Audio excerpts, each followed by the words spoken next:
బుచ్చిరెడ్డిపాలెంలో బస్టాండ్కు కొత్త హంగులు సమకూరుస్తున్నట్లు వెల్లడించారు. ప్రస్తుతం మున్సిపాలిటీ హోదా కలిగిన బుచ్చిరెడ్డిపాలెంలో బస్టాండ్ అభివృద్ధి ఎంతో అవసరమన్నారు. ముఖ్యంగా ఎప్పటికప్పుడు బస్టాండ్ ఆవరణను శుభ్రం చేయడంలో కీలక పాత్ర పోషిస్తున్న పారిశుద్ధ్య కార్మికులను ఆయన ఈ సందర్భంగా అభినందిస్తూ వారికి వస్త్రాలను బహూకరించారు. బస్టాండ్ లోపల సిమెంట్ రోడ్లు, బస్టాండ్లో తాగునీటి సౌకర్యం, మరుగుదొడ్లు పునరుద్ధరణ చేసి ప్రయాణికులకు అసౌకర్యం కలగకుండా చేస్తామన్నారు. అదేవిధంగా నానాటికి పెరుగుతున్న దొంగతనాలు అరికట్టేందుకు సీసీ కెమెరాలు కూడా ఏర్పాటు చేస్తున్నామన్నారు. స్థానిక ప్రజలు బస్టాండ్ అభివృద్ధికి చేయూతనివ్వాలని అన్నారు. బుచ్చిరెడ్డిపాలెం బస్టాండ్ నెల్లూరు 1వ డిపో పరిధిలో ఎక్కువ బస్సులు ఉన్నాయని, అదేవిధంగా జాతీయ రహదారి కావటం వలన ఆత్మకూరు, ఉదయగిరి డిపోల బస్సులు కూడా ఈ బస్టాండ్ ద్వారా రాకపోకలు సాగిస్తున్నాయని అన్నారు. ఇంకా ఈ కార్యక్రమంలో 1వ డిపో మేనేజర్ వెంకటేశ్వర్లు, ఆత్మకూరు, ఉదయగిరి డిపోల మేనేజర్లు, ట్రాఫిక్ ఇన్స్పెక్టర్లు, డిపిడిఓ షమీం, రమేష్లతో పాటు స్థానిక బీజేపీ నాయకులు కాసా శ్రీనివాసులు, రామిశెట్టి మోహన్, కె మస్తానయ్య ఇంకా పలువురు నాయకులు పాల్గొన్నారు. అంబేద్కర్ స్టాచ్యూ కాడ ఆగినందువల్ల ఆ ట్రాఫిక్ జామ్ అయిపోతూ యాక్సిడెంట్ జరుగుతూ చాలా ఇబ్బందిగా ఉంది. ప్రతి బస్సు మేడం గారు చెప్పినట్టు అన్ని డిపోల మేనేజర్లు వచ్చారని మేడం గారు చెప్పారు కాబట్టి వాళ్ళకి మా యొక్క చిన్న విన్నపం, ఆ రోడ్డు మీద పోయే బస్సు ఈ లోపలికి వచ్చి ట్రాఫిక్ ఇబ్బంది లేకుండా ఇక్కడ ఈ లోపలికి వచ్చిపోతే ప్రయాణికులు బయట నిలుచుకున్న వాళ్ళు కూడా లోపలికే వస్తారు సార్. ఈ పక్కనే అంబేద్కర్ స్టాచ్యూ ఇక్కడ ఆపుతున్నారు. ప్రతి బస్సుని ఆర్టీసీలోకి వచ్చి ఆర్టీసీ డిపోలోకి పోయేటట్టు ఏర్పాటు చేయాలని మా ప్రజల తరఫున కూడా ఇప్పుడు మీకు ఒక అర్జీ కూడా తయారు చేస్తున్నాం సార్. ఆ అంబేద్కర్ బొమ్మ కాడ ఆగే బస్సు లోపలికి వచ్చి ఆగింది అనుకోండి, మా మున్సిపాలిటీకి రోడ్లకు కలిసి 70,000 మంది జనాభా ఉంటారు. మాకు ఒక పెద్ద ఆస్తి ఇది.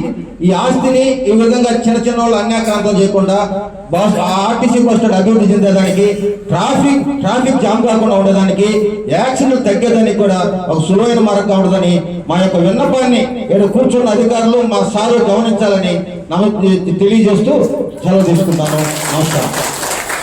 ఆర్టీసీ నుంచి వచ్చిన సిబ్బంది అందరికీ మరియు ఆఫీసర్స్కి అందరికీ హృదయపూర్వక నమస్కారాలు. మా జోనల్ చైర్మన్ గారు మాకు లాస్ట్ ఇయర్ నవంబర్లో జాయిన్ అయ్యారు. అప్పటి నుంచి అంచెలంచెలుగా మాకు రకరకాలుగా మా బస్ స్టేషన్స్ కానీ, గ్యారేజెస్లో వర్కులు కానీ, బస్ స్టేషన్లో యొక్క ఆర్ఓ ప్లాంట్ స్పాన్సర్ చేయడం కానీ, అదేవిధంగా మాకున్నటువంటి స్వీపర్స్, బస్ స్టేషన్ స్వీపర్స్ ఇక్కడ కూడా ఒకరు ఉంటారు. అట్లా ఈ బస్ స్టాండ్కి గతంలో ఎట్లుండేదంటే ఎవరు పట్టించుకునేవాళ్ళు కాదు. బుచ్చిరెడ్డిపాలెం బస్ స్టాండ్ అంటే లోపలికి బస్సులు వస్తున్నాయా లేదా అని కూడా ఎవరు పట్టించుకోకుండా ఉండేవాళ్ళు. అలాంటి పరిస్థితుల్లో జోనల్ చైర్మన్ గారు వచ్చిన తర్వాత ఈ బస్ స్టాండ్ యొక్క రూపురేఖలు మార్చాలనే ఉద్దేశంతో ఇక్కడ ఒక కేర్ టేకర్, నైట్ వాచ్మెన్ కూడా ప్రొవైడ్ చేశాము. అదేవిధంగా ఇక్కడ ఒక స్వీపర్ని కూడా ప్రొవైడ్ చేశాము. ఆ తర్వాత ఇక్కడ పెయింటింగ్ వర్క్, ఈ బుచ్చిరెడ్డిపాలెం బస్ స్టాండ్ ఇంత చక్కగా పెయింట్ వేసారంటే అది కూడా సార్ మా ఆఫీసర్స్ అందరితో పై వాళ్ళతో మాట్లాడి దానికి సంబంధించినటువంటి మా ఫండ్స్ తెప్పించి ఈ పెయింటింగ్ వర్క్లో కూడా సహకరించారు. బుచ్చిరెడ్డిపాలెం బస్ స్టేషన్ చూడడానికి ఇంత చక్కగా ఉందంటే అది మన జోనల్ చైర్మన్ గారి యొక్క కృషి. ఇంకా కూడా ఈ బస్ స్టాండ్లో రకరకాల కార్యక్రమాలు చేయాల్సి ఉంది.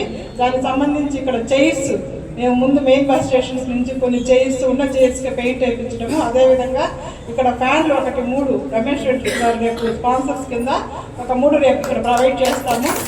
అదేవిధంగా ఇక్కడ డ్రింకింగ్ వాటర్ కూడా వచ్చేటట్టు కూడా మాట్లాడతాము.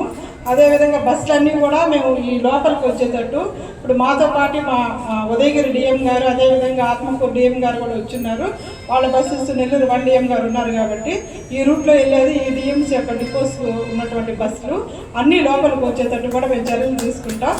అదేవిధంగా ఇక్కడ మాకు స్టాల్స్లో కానీ ఎక్కువ మంది పార్టిసిపేట్ చేసి స్టాల్స్ కానీ ఫిలప్ చేస్తే మాకేమవుతుందంటే ఇక్కడ ఎక్కువ జనాలు ఉండడానికి కూడా ఆస్కారం ఉంటుంది. షాపులు కూడా ఇంప్రూవ్ అవుతాయి.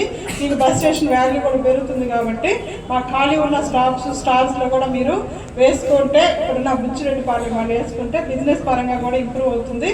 మాకు ఆర్టీసీకి కూడా ఉపయోగకరంగా ఉంటుంది. అది కూడా కోరుకుంటున్నాను.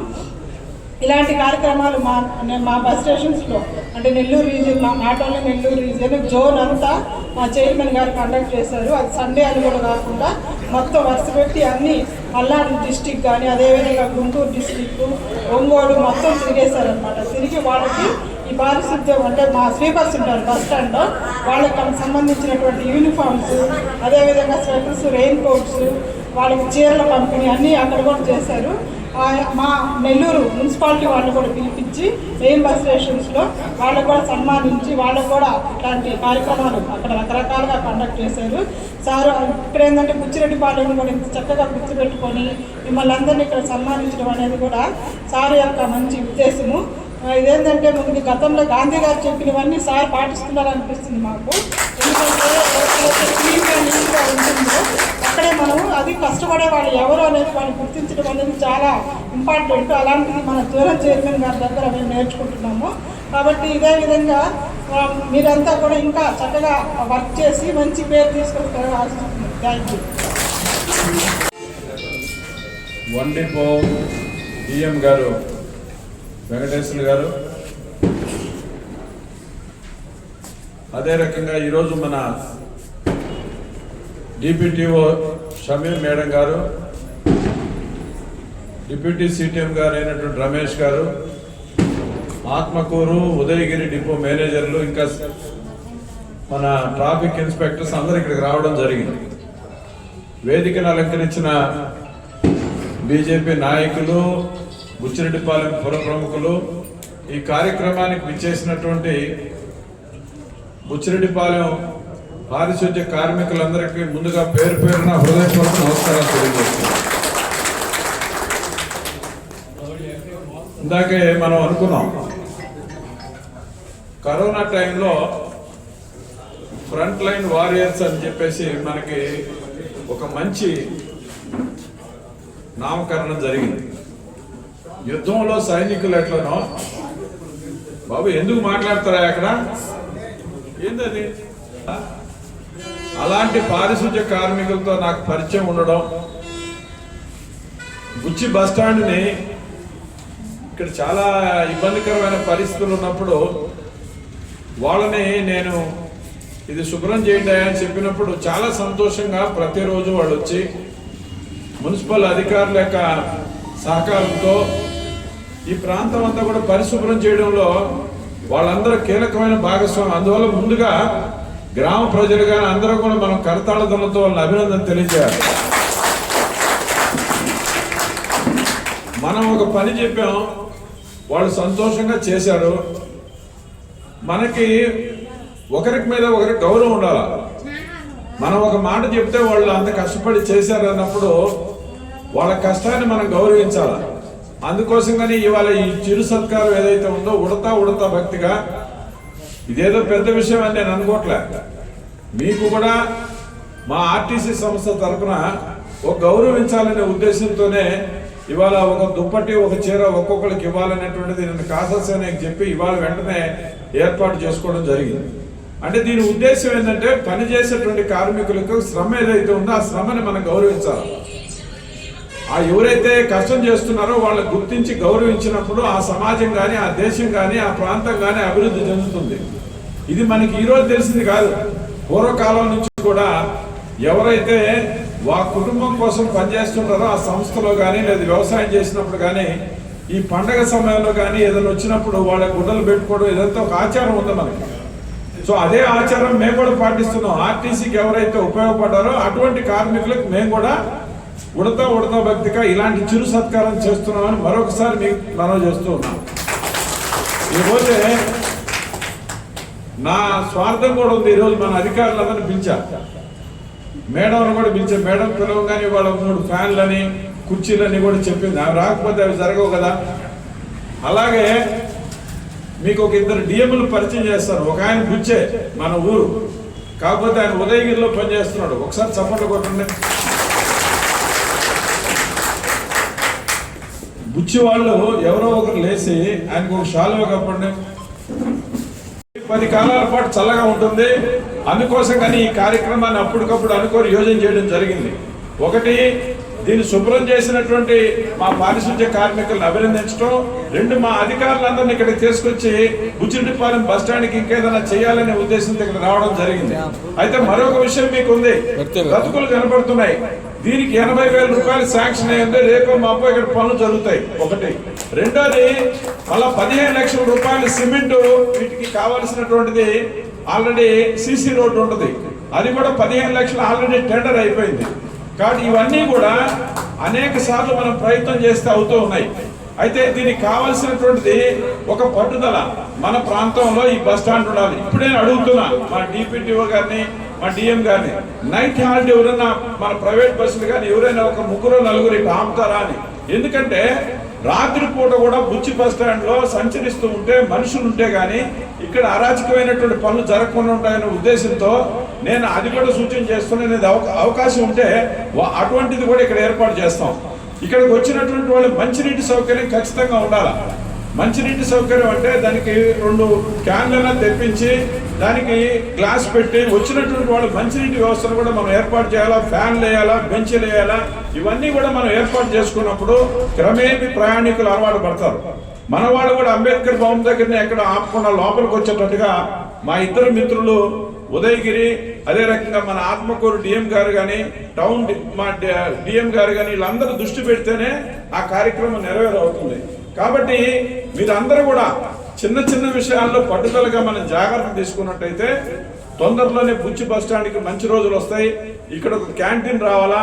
ఈ క్యాంటీన్ వచ్చినప్పుడు కూడా తక్కువ రేటుతోనే మా వాళ్ళు ఇస్తారు. కానీ క్యాంటీన్ ఉన్నట్టయితే ఒక మనిషి వచ్చినప్పుడు ఎవరో ఒకరు వస్తారు, కూర్చుంటారు. ఆ రకంగా బుచ్చి బస్ స్టాండ్లో కాసేపు కూర్చుంటే మన బస్సు వస్తుందంటే బస్ టైమింగ్స్ అవన్నీ ఉండాలి. ఇకపోతే 27 డిపోలు నాకు ఉంటాయి. నెల్లూరు, ప్రకాశం, గుంటూరు, పల్నాడు, బాపట్ల 27 డిపోలు ఇప్పుడు 2-3 సార్లు తిరిగేయడం జరిగింది.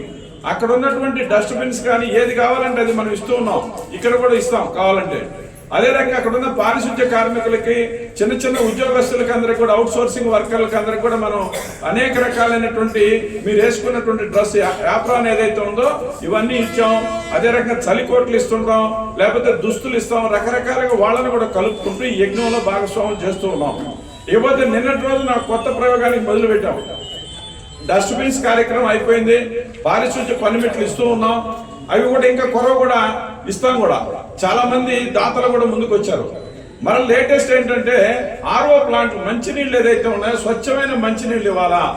ఈ స్వచ్ఛమైన మంచినీళ్ళు అనేటువంటిది తొలి దశలో ఒక 8 దగ్గరలో 4 జిల్లాల్లో 8 దగ్గరల ముందు ఇవ్వడానికి కోసంగా నిన్ననే ఒక సంకల్పం తీసుకున్నాం. డోనార్ కూడా ముందుకు వచ్చాడు. దానికి కావాల్సిన ఎస్టిమేషన్స్ అన్ని పంపించాం. టెక్నికల్ గా కూడా చీఫ్ ఇంజనీర్ దగ్గరికి పంపించాం. అదంతా ఓకే చేస్తే అతి త్వరలో ఆర్ఓ ప్లాంట్లు ఉంటాయి. నెల్లూరులో ఇప్పటికే మొదటి బస్ స్టాండ్ లో ఆర్ఓ ప్లాంట్ పెట్టారు. ఆ బాలాజీ చౌదరి అని చెప్పేసి బిక్సీ వాళ్ళు, మెడికవర్ వాళ్ళు మన పొట్టి శ్రీరాములు బస్ స్టాండ్ లో పెట్టారు. అదే రకంగా కావల్లో కొంతమంది మిత్రులు అక్కడ కూడా లయన్స్ క్లబ్ వాళ్ళు పెడుతున్నారు.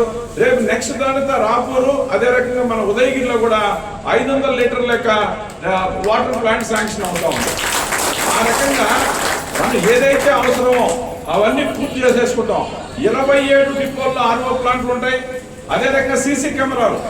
ఎందుకంటే ఇప్పుడు స్త్రీశక్తి పథకం వచ్చిన తర్వాత విపరీతంగా మనుషులు వస్తున్నారు, ప్రయాణికులు వస్తున్నారు, రద్దీ పెరిగింది, దొంగలు కూడా పెరిగారు, దొంగతనాలు కూడా పెరిగినాయి. దాన్ని అరికట్టాలంటే ఏం చేయాలి? సీసీ కెమెరాలు ఉండాలి. మన సెక్యూరిటీ సిబ్బంది కూడా పెరుగుతారు. ఆ రకంగా అనేక చర్యలు తీసుకుంటూ ఉన్నాం.